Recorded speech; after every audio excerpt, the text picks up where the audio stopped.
പരിശുദ്ധ ഖുറാനിൽ തൊട്ട് സത്യം ചെയ്ത് അമേരിക്കയുടെ ന്യൂയോർക്കിന്റെ ആദ്യ മുസ്ലിം മേയർ സോറൻ മംദാനി ഇത് ലോകമാകെയുള്ള മതസൗഹാർദ്ദവാദികൾക്കും ബഹുസ്വരവാദികൾക്കും സന്തോഷം പകരുന്ന ഒരു കാര്യമാണ്. എന്തുകൊണ്ടെന്നാൽ ഇസ്ലാമോഫോബിയ കത്തിപ്പടരുന്ന ഈ കാലത്ത്, പാശ്ചാത്യ ലോകത്തും ഇന്ത്യയിലും ഒക്കെ കത്തിപ്പടരുന്ന കാലത്ത് അരികു ചേർക്കുന്നവരെ അപരവൽക്കരിക്കാതെ അടുത്തു നിർത്താനുള്ള ലോകത്തിന്റെ മനോഭാവവും നന്മയാണ്.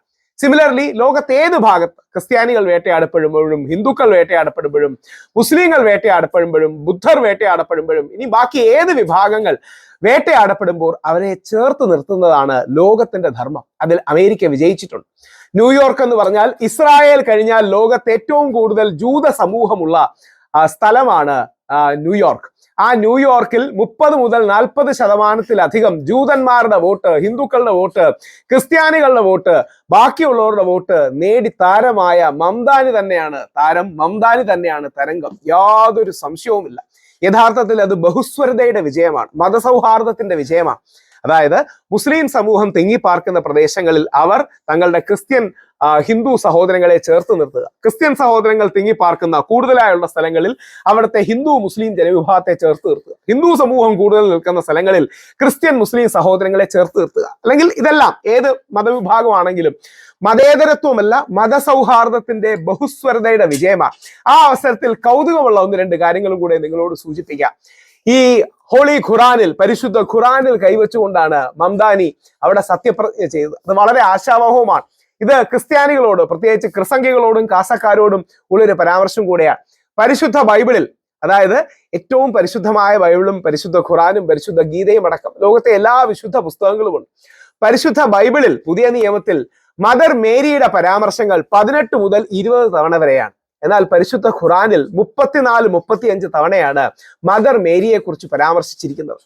നേരെ മറിച്ച് നമ്മുടെ പരിശുദ്ധ ഖുറാനിൽ 4 മുതൽ 5 തവണ വരെയാണ് പ്രവാചകൻ മുഹമ്മദ് നബി സല്ലല്ലാഹു അലൈഹി വസല്ലത്തെ പേരെടുത്ത് പരാമർശിച്ചിരിക്കുന്നത്. ഒരിക്കൽ അഹമ്മദ് എന്നും കൂടി പരാമർശിച്ചിട്ടുണ്ട്. എന്നാൽ 25 തവണയിലധികമാണ് യേശുക്രിസ്തുവിനെ പരിശുദ്ധ ഖുറാനിൽ പരാമർശിച്ചിരിക്കുന്നത്, ഏകദേശം 5 ഇരട്ടി.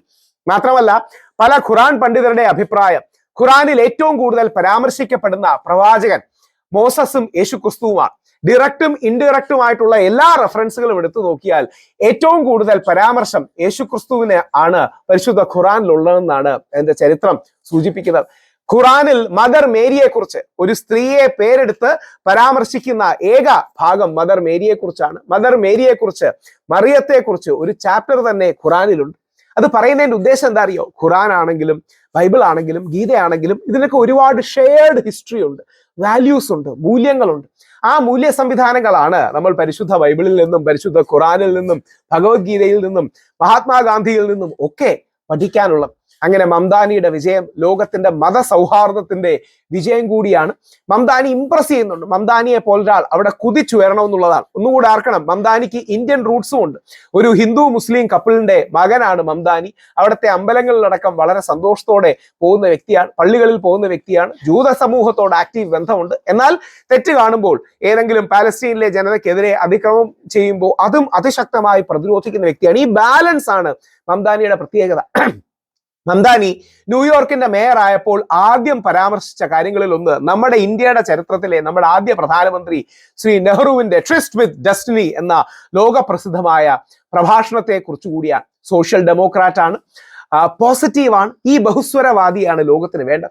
ആ മംദാനിയുടെ മോഡലിലുള്ള കൂടുതൽ ആൾക്കാർ ഈ ലോകത്ത് വരട്ടെ. പരിശുദ്ധ ഖുറാനിലും പരിശുദ്ധ ബൈബിളിലും പരിശുദ്ധ ഗീതയിലും ഒക്കെ വെച്ച്. ഇങ്ങനെ തന്നെയാണ് ഒരു ഹിന്ദു ബ്രിട്ടീഷ് പ്രൈം മിനിസ്റ്ററായി മാറിയപ്പോൾ, ഋഷി സുനക് അവിടെ പ്രൈം മിനിസ്റ്ററായി മാറിയപ്പോൾ, വീട്ടിൽ ഭരതനാട്യം നടത്തിയപ്പോൾ, അവിടെ ഭഗവത്ഗീതയിൽ കൈവച്ച് സത്യപ്രതിജ്ഞ ചെയ്തപ്പോൾ നമുക്ക് എല്ലാ സന്തോഷം തോന്നുന്നതിന്റെ കാര്യം ആ ബഹുസ്വരതയിലാണ് ലോകം നിൽക്കുന്നത്. ബൈബിളും ഖുറാനും ഗീതയും വേണ്ടാന്നല്ല, ഗീതയും ബൈബിളും ഖുറാനും, ഹിന്ദുവും ക്രിസ്ത്യാനിയും മുസ്ലിമും അല്ലെങ്കിൽ ബൗദ്ധനും സിഖും ജൈനും ജൂതനും എല്ലാവരും ഒരുമിച്ച് സന്തോഷത്തോടെ കഴിയുന്ന ഒരു ലോകം വിഭാവനം ചെയ്യാൻ കഴിയണം. അതിന് മംദാനി ഏറ്റവും വലിയ ഒരു തെളിവാണ്. മംദാനി എന്ന കൊടുങ്കാറ്റ് അമേരിക്കയിൽ ആഞ്ഞു വീശട്ടെ. കൂടുതൽ കൂടുതൽ ബഹുസ്വരതയുടെ, ഐക്യത്തിന്റെ, ഒരുമയുടെ ലോകമുണ്ടാകട്ടെ. മംദാനിക്ക് പ്രണാമം. ഇൻഷാ അല്ലാഹ് മംദാനി അമേരിക്ക എന്ന് പറയുന്ന മഹത്തരമായ രാഷ്ട്രത്തെ കൂടുതൽ മഹത്തരമാക്കട്ടെ. God bless America, God bless world.